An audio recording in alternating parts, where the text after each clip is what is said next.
Hi everyone, welcome back to the channel. Before we begin, I want to send my greetings to you all. What you're about to listen to now is something that truly worries me, something that makes me scared every time I'm on the train. Growing outrage across America over a woman who was set on fire on a commuter train.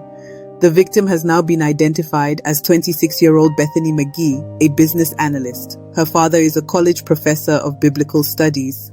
According to the police, a man poured gasoline on Bethany while she was sitting on a Chicago L train, just looking at her phone at 9:24 p.m. Bethany tried to fight him off and ran to the back of the train, but he chased her with a lit bottle and set her on fire. People on the train were shouting. Bethany, who was almost completely in flames, tried to roll on the ground to put out the fire. When the train stopped, she ran out and collapsed on the platform. Bystanders rushed to help and called the fire department. She was taken to the hospital with burns covering 60% of her body. A photo even showed the attacker calmly walking away after the attack. The judge is keeping the suspect in custody because he says he's a threat to society. But as Jim Marie reports, many are asking why he was out on the street at all, considering he has 72 prior arrests. We now know the identity of the woman set on fire during a horrific attack on a commuter train. She's 26-year-old Bethany McGee, a business analyst. Her father is a college professor of biblical studies. Cops say this lunatic poured gasoline over Bethany on a Chicago L train as she sat looking at her phone. 9:24 p.m. 7 days ago, Stephanie tried to fight off her attacker and fled to the back of the train. But cops say the crazed man followed her with a lit bottle and set her ablaze. The female always just set on fire. Police say Bethany, who is nearly fully engulfed in flames, tried to extinguish herself by rolling around on the floor of the train. As soon as the train came to a stop, Bethany ran out and collapsed on the platform where bystanders tried to help and called the fire department. Bethany was rushed to the hospital with burns covering 60% of her body. This photo captured her attacker strolling away. Now let me talk about why this story hits me so deeply. This is something I fear every time I'm on the train. I'm not comfortable. I don't sit properly. I'm always alert. This isn't the first time. There have been so many things happening on trains. There are so many people who are mentally unwell on trains. And the train is underground. There's no escape route. It's not like a bus where the driver can stop anywhere and you can jump out quickly. A train is tight. It's packed.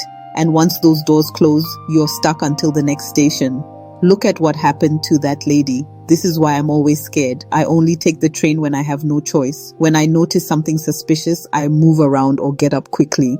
I try not to make it obvious because when someone is mentally unstable, they can sense when you are avoiding them. They know, they can react. That's why I'm scared of trains. There was also another horrible incident recently. The woman who was stabbed in the neck on the train by a man and she died. It happened just about 2 months ago in America. People were right there watching, but no one really understood what was happening until everything was over. Incidents like that make me even more scared because you never know what can happen on a train. We need solutions. Something needs to change in public transport. I don't know exactly what the government needs to do, but they must find solutions. Maybe they should put fire extinguishers on the trains so someone can help quickly if something like this ever happens again. Maybe they need more security on trains because things are getting too serious. These attacks are becoming too common. Many people who struggle with mental health go to trains for shelter, especially when it's cold outside. Some sleep on the train all day. And when the train is crowded, you can't tell who is dangerous or not. You don't want to judge anyone. You don't want to discriminate. Some people look rough because they just finished work. Some look rough because they need help. You can't tell who is who. And that's why it's so difficult to keep running away or protecting yourself. This whole situation is terrifying and it's getting worse. I just wish something could be done. If you enjoy listening to RuthTells, please kindly like, share, and subscribe. Thank you for watching. See you next time.